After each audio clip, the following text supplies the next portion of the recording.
ஓம் திருவாக்கும் செய்கருமம் கைக்குட்டும் செஞ்சொல் பெருவாக்கும் பீடும் பெருக்கும் உருவாக்கும் ஆதலால் வானோரும் ஆணை முகத்தானை காதலால் கூப்போர்த்தம் கை. ஓம் சிவசிவ என்கிலர் தீவினையாளர் சிவசிவ என்றிட தீவினை மாலும் சிவசிவ என்றிட தேவரும் ஆவார் சிவசிவ என்ன சிவகதிதானே. ஆலய தீபம் சேனல் வாயிலாக உங்களை சந்திப்பதில் மகிழ்ச்சி அடைகிறேன். நான் தருமபுரி ஜோதிடர் பாலாஜி. நம்ம ஆலய தீபம் சேனலில் நம்ம பலதரப்பட்ட வீடியோக்களை பார்த்துட்ருக்கோம். ஒவ்வொன்றுமே பார்த்திங்கன்னா வாஸ்து சம்மந்தமாகவும் ஜோதிடம் சம்மந்தமாகவும் அதே போல் எண்கணிதம் சார்ந்ததாகவும் அதில் எந்த மாதிரியான எண்களை பயன்படுத்தும் போது அல்லது எந்த மாதிரியான கோயில் இந்த மாதிரியான விஷயங்களுக்கு போகும்போது நம்ம அடுத்த லெவலுக்கு நம்ம போகிறோம், ஏற்றங்களை நாம் காண்போம் என்பதை நம்ம பார்த்துட்ருக்கோம். ஸோ நம்ம சேனல் சப்ஸ்கிரைப் பண்ணிட்டு அதே போல் பல பேருக்கு ஷேர் பண்ணுங்கள். இது நம்மளுக்கு பலதரப்பட்ட வீடியோக்கள் நம்மளுக்கு அப்லோட் ஆகும்போதே உங்களுக்கு மெசேஜ் வந்துடும். ஸோ இது நம்ம அப்படியே ஃபாலோ பண்ணிட்டு வாங்க. இன்றைக்கி நம்ம பார்க்குறது ஒரு இடத்தை தேர்ந்தெடுக்கும் பொழுது ஒரு இடம் அதாவது ஒரு வீடு கட்டுறதுக்காக ஒரு மனை வாங்கிறதுக்காக போய் பார்க்குறோம் அப்படின்னும் போது அந்த இடத்துல மேலோட்டமான உள்ள இருக்கிற விஷயங்கள் பார்க்கலாம். ரெண்டாவது நாளைக்கு ஏதாவது பூமி பூஜை போடும்போது ஒரு பேஸ்மெண்ட்டுக்காக குழி எடுக்கும்போது கிடைக்கக்கூடிய ஒரு சில தவறான அமைப்புகள் கொண்ட விஷயங்களை நம்ம பார்த்துட்டு அந்த இடத்துல நம்ம வீடு கட்ட தகுதியான இடமா அது இல்லை அந்த இடத்துல கட்டினா நாளைக்கு நம்மளுக்கு எந்த மாதிரியான விளைவுகள் இருக்கும் அப்படின்றத பார்ப்போம். இப்போ ஒரு இடம் நீங்கள் வாங்கிறதுக்காக பார்க்க போகும்போதே பூமிக்கு அடியில் உள்ள விஷயங்கள் நம்மளுக்கு தெரியாது. ஆனால் மேலோட்டமாக அது நம்மளுக்கு காட்டி கொடுக்கும். என்னென்னா எப்போவுமே பிரபஞ்சம் பார்த்திங்கன்னா நம்மளுக்கு ஒரு சில விஷயங்களை உடனுடனே உணர்த்தி கொண்டே இருக்கும். நம்ம தான் அப்சர்வ் பண்ணுறதில்ல. இன்றைய கால ஓட்டத்தில் பார்த்திங்கன்னா ஒரு வேலைக்காகவோ தொழிலுக்காகவோ வருமானத்துக்காகவோ நிற்காமல் நம்ம ஓடிட்டுருக்கிற இந்த கால சூழலில் எதையுமே நம்ம கவனிக்க தவறிடுறோம். ஸோ எப்போவுமே பிரபஞ்சம் ஒவ்வொரு மெசேஜை நம்மளுக்கு கொடுத்துட்டே தான் இருக்கும். ஒரு இடம் வாங்க போகும்போது அந்த இடத்த நம்ம பார்க்கும்போது அப்சர்வ் பண்ணி பார்க்கணும். மொத்தமாக இது 3க்கு அதாவது 30க்கு 60 பிளாட்டு, இது வடக்கு பிளாட்டு, இது கிழக்கு பிளாட்டு, வடகிழக்கு கார்னர் பிளாட்டு, அதை மட்டும் பார்க்கக்கூடாது. அந்த மனையில் அந்த 30க்கு 60 மனையில் என்ன இருக்குதுன்னு பார்க்கணும். ஒரு முள்ளு செடி இருக்குதா, ஒரு எருக்கஞ்செடி இருக்குதா, அல்லது ஒரு இப்போ தாங்க அது புதுசாக போட்ட பிளாட்டு அதில் இன்னும் எதுவும் செடியெல்லாம் முளைக்கல அப்படின்னாலையும் அந்த இடத்துல ஏதோ ஒரு கரித்துண்டாவது இருக்குது. அதாவது கரித்துண்டுன்னா ஒரு மாமிசத்துண்டு இல்லை, மாமிசத்துண்டு இந்த மாதிரி எலும்புகள் இருந்தாலே ஓகே.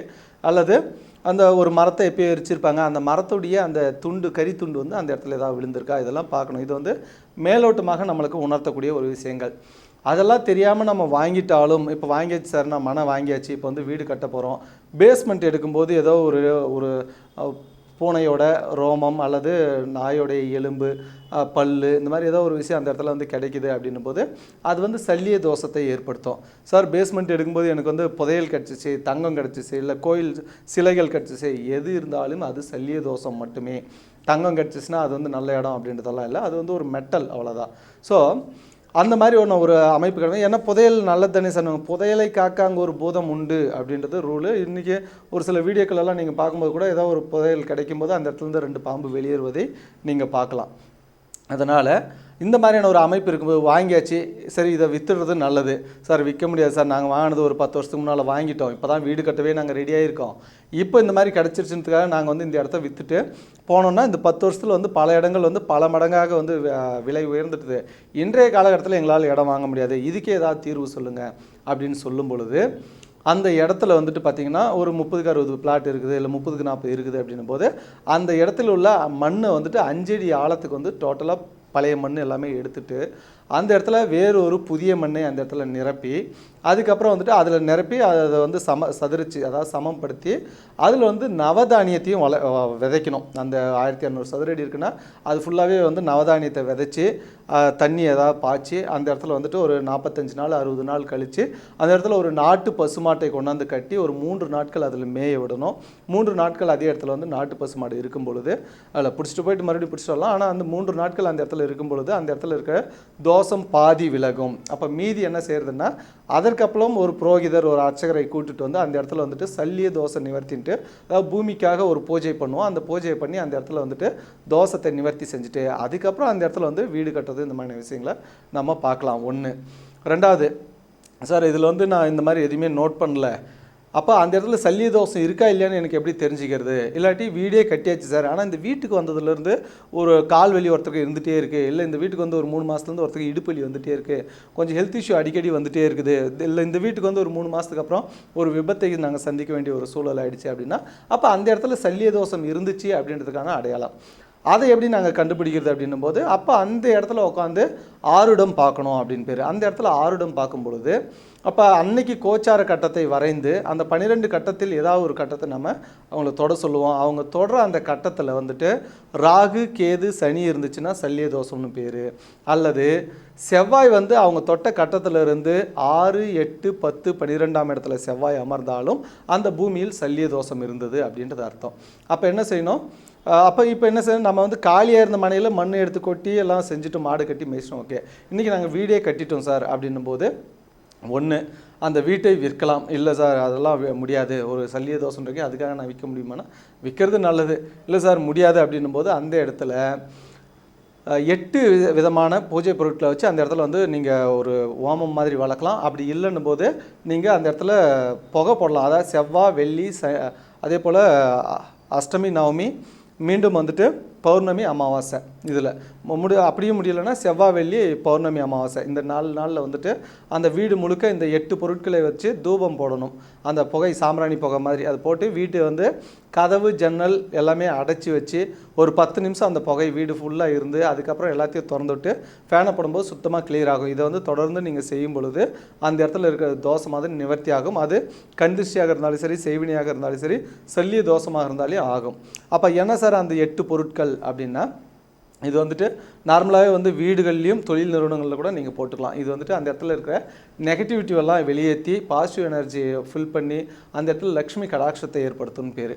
எழுதிக்கோங்க. அதாவது வெண்கடுகு, நாய்க்கடுகு, மருதாணி விதை, வேப்பிலை பொடி, வில்வேலை பொடி, அருகம்புல் பொடி, அதே போல் குங்குளியம், சாம்பிராணி இது எல்லாமே வந்துட்டு பவுடராக்கி ஒரு டப்பாவில் போட்டு வச்சுக்கிட்டு இதை வந்துட்டு நீங்கள்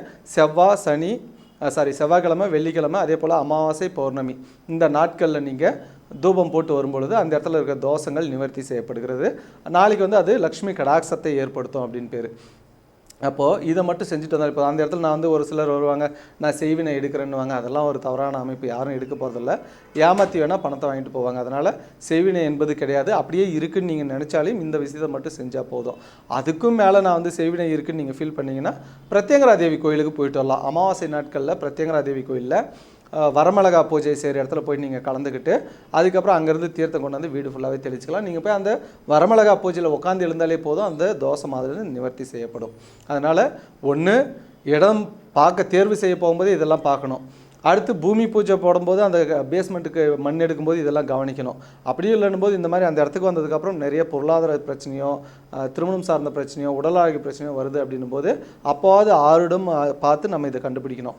இதெல்லாம் கண்டுபிடிச்சி இந்த மாதிரியான விஷயங்களை செய்யும்போது அந்த இடத்துல நம்ம அடுத்து மேற்கொண்டு வந்து உடல் ஆரோக்கிய பிரச்சனை எதுவும் இல்லாமல் வாழ தகுதியான ஒரு இடமா மாறும். அதே போல் நீங்கள் இடம் வாங்கும்போது ஒரு சிலர் வந்து வாஸ்து பாருங்க சார், வடக்கு ஃபேஸ் நல்லாயிருக்கும், கிழக்கு ஃபேஸ் நல்லாயிருக்கும், இல்லை வடகிழக்கு கார்னர் பிளாட் நல்லாயிருக்கும் அப்படின்னு பார்ப்பாங்க. ஆனால் அந்த ஒரு பிளாட்டை நீங்கள் பார்க்கக்கூடாது. ஒரு இடத்துல வந்து ஒரு லேஅவுட்டில் 30, 60, 80, 100 பிளாட் வந்து போடுறாங்க அப்படின்னும் போது நீங்கள் வாங்குகிற அந்த ஒரு பிளாட், சார் நான் இந்த பிளாட் வாங்குகிறேன், இந்த நம்பரை மட்டும் பாருங்கள் அப்படின்றதெல்லாம் விஷயம் கிடையாது. அந்த மொத்த லேஅவுட்டை வாங்கி அந்த லேஅவுட் பிளானை தான் நம்ம பார்க்கணும். அந்த லேஅவுட் வந்து ஒரு விவசாய நிலமாவோ இது யாரோ ஒருத்தர் பயன்படுத்தி ஒரு நிலமாக இருக்கும். அந்த நிலத்தோட அமைப்பு அந்த குடும்பம் ஏற்கனவே அப்படி தான் வாழ்ந்திருக்கும். அதில் போடுற 100 பிளாட்டுனா 100 பேர் வாங்குறாங்க, 60 பிளாட்னா 60 பேர் வாங்குறாங்கன்னா அத்தனை பேரும் ஒத்ததை இருக்குன்னு பேர். அப்போ அத்தனை பேரும் அதுக்கு தகுந்த மாதிரியான அமைப்பு கொண்டவங்க தான் அந்த இடத்துக்கு வருவாங்க. அப்போது வடகிழக்கு கட்டான ஒரு அமைப்புன்னு வச்சுக்கோங்களேன். வடகிழக்கு கட்டாகி தென்கிழக்கு எக்ஸ்டெண்ட் ஆகி இப்படி ஒரு இடம் இருக்குது, வடமேற்கு கட்டான ஒரு அமைப்பு. அதில் வந்து எல்லாம் இவங்க வந்து பிளான் போட்டு 30 அடி ரோடு போட்டு பிளாட்டெல்லாம் போட்டுட்டாங்க அப்படின்னு வச்சுக்கோங்களேன். ஆனால் அந்த மொத்த லே அவுட்டும் தான் இவங்களுக்கு வந்து அந்த ஒரு பிளாட்டுக்கும் பேசும், அந்த 60 பிளாட்டுக்கும் பேசும். அப்போ அந்த 60 பிளாட்டும் வாங்குறவங்கெல்லாம் எப்படிப்பட்டவங்கன்னா வடகிழக்கு கட்டான அமைப்பு அப்படின்னும் போது நார்மலாகவே வந்துட்டு ஃபஸ்ட்டு வந்து குழந்தை அபார்ஷனான குழந்தை ஃபேமிலியாவோ அல்லது குழந்தை பெண் குழந்தையாவோ இருக்கிற ஃபேமிலி வருவாங்க. பையன் அப்படின்னா பையனை வந்து தத்து கொடுத்து வாங்கணும், அல்லது பையனை வந்துட்டு தாத்தா வீடு, பாட்டி வீடு, அத்தை வீடு, மாமா வீடுன்னு வளர்க்கணும். அந்த இடத்த வாங்கி அந்த இடத்துல வீடு கட்டி நீங்கள் நினச்சிக்கிங்க சார் வடகிழக்கு கார்னர் பிளாட்டு, அதே போல் சதுரம் செவ்வகமான பிளாட்டு, அதெல்லாம் கிடையாது. மொத்த லே அவுட்டும் தான் அந்த இடத்துக்கு பேசும். ஸோ அதனால் 100% வந்து வாஸ்து பார்க்குறது வந்து சும்மா சாதாரணமான ஒரு சப்ஜெக்ட்டு. இன்னும் வடக்கு கிழக்கு நம்ம வந்துட்டு ஒரு மேஸ்திரி டிராயிங் போட்டு கொடுத்தாலே போதும். போர்ட்டிகோ, கார் பார்க்கிங் இதெல்லாம் வந்து ஒரு சரியான முறையில் வராது. வாஸ்து அப்படின்றது 100% வேலை செய்யும். ஸோ சல்லிய தோஷம் இடத்த தேர்ந்தெடுக்கும் போதுலேருந்து ஒவ்வொரு விஷயமும் நம்ம பார்த்து செயல்பட வேண்டிய ஒரு விஷயம்.